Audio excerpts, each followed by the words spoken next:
नमस्कार विद्यार्थी मित्रांनो, आज आपण इयत्ता 9वीची दुसरी संतवाणी बघणार आहोत, जिचं नाव आहे धरीला पंढरीचा चोर आणि ही संतवाणी लिहिलेली आहे संत जनाबाई।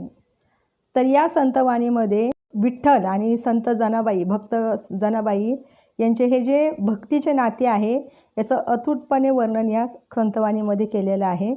ते ही संतवाणी बघा ह्या पद्धतीची आहे। धरीला पंढरीचा चोर, गळा बांधून या दोर। म्हणजे संत जनाबाईला एवढ्या मोठ्या पंढरीच्या विठ्ठलाला चोराची उपमा का दिलेली आहे? कारण संत जनाबाईची भक्ती खरंच श्रेष्ठ होती आणि म्हणून त्यांनी पंढरीच्या विठ्ठलाला चोराची उपमा दिली आहे।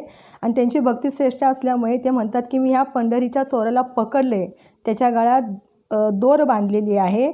नंतर त्या पुढे असंही म्हणताय की हृदयबंदी खाना केला, आता विठ्ठल कोंडियाला।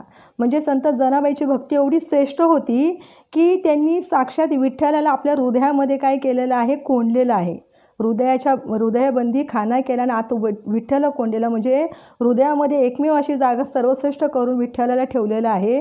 आणि पुढे असं म्हटलेले आहे की शब्दे केली जवाजोडी, विठ्ठल पायी घातली बेडी।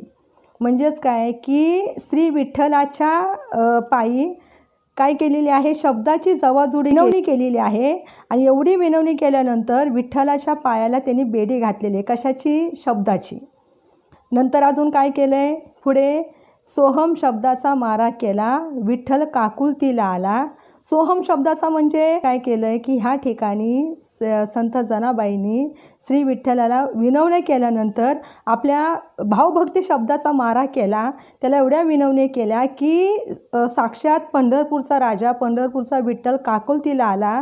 आणि लास्टल्यानंतर संत जनाबाई असं म्हणते की जनी म्हणे बा विठ्ठला, जीवेना सोडी मी तुला। याचा अर्थ असा होतो की संत जनाबाई म्हणते की बा म्हणजे वडिलांच्या स्वरूपात विठ्ठलाला मानलेलं आहे। आणि त्या म्हणतात की बा विठ्ठला, मी तुला जीवेना सोडू मी तुला। याचा अर्थ असा आहे की माझ्या जीवामध्ये जीव आहे तोपर्यंत हे विठ्ठल मी तुला कधीही सोडणार नाही, मी मरेपर्यंत तुझी भक्ती करणार आहे, असे या संतवाणीचा वृत्तांत आहे। या चॅनेलला सबस्क्राईब करा, संजय क्लासेस मुंब्रा।